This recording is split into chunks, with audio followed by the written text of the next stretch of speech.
அந்த காலத்துல ஒரு ஹீரோயினை பல படங்கள்ல நடிச்ச 10 வருஷம் 20 வருஷம் ஃபீல்டுல சக்சஸ்ஃபுல்லா இருக்கிற ஒரு ஹீரோயினை எவ்வளவு பேருக்கு தெரியுமோ அதை விட 10 மடங்கு அதிகமா இப்போ சோசியல் மீடியா இன்ஃபுளுசர்ஸா இருக்கவங்க உலகத்துக்கு தெரியுதுங்க, சொசைட்டில தெரியுது.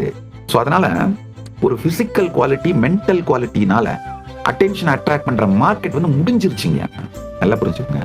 எல்லாருக்குமே அடி மனசுல அவங்க எப்படி இருக்கணும், எப்படி இருந்தா பெஸ்ட்னு ஒரு இமேஜினேஷன், கற்பனை, ஒரு ஏக்கம் இருக்கோ அந்த மாதிரி பர்சனாலிட்டியா நீங்க இருப்பீங்கயா.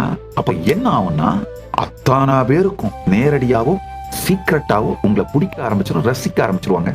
இந்த பரமசாந்த தன்மை சமாதி பழகுதலை உங்க வாழ்க்கைக்குள்ள எடுத்துட்டு வந்தீங்கன்னா முதல் விஷயம் உங்க பீயிங்க நீங்களே செலிப்ரேட் பண்ணுவீங்க. உங்க ஸ்பேஸை நீங்க செலிப்ரேட் பண்ணி உங்களுக்கே உங்களுக்கு ரொம்ப பிடிக்குங்கயா.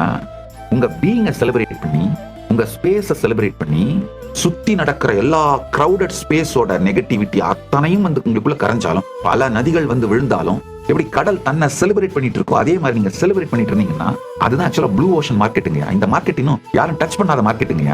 எவ்வளவு பேர் டச் பண்ணாலும் எக்ஸாஸ்ட் ஆகாத மார்க்கெட்டுங்க. இந்த மார்க்கெட்ல காம்படிஷன் கிடையாது, சப்ளை டிமாண்ட் பிரச்சனை கிடையாது. நீங்க இன்ஃப்ளூயன்ஸ் பண்ணிட்டு போயிட்டே இருப்பீங்க.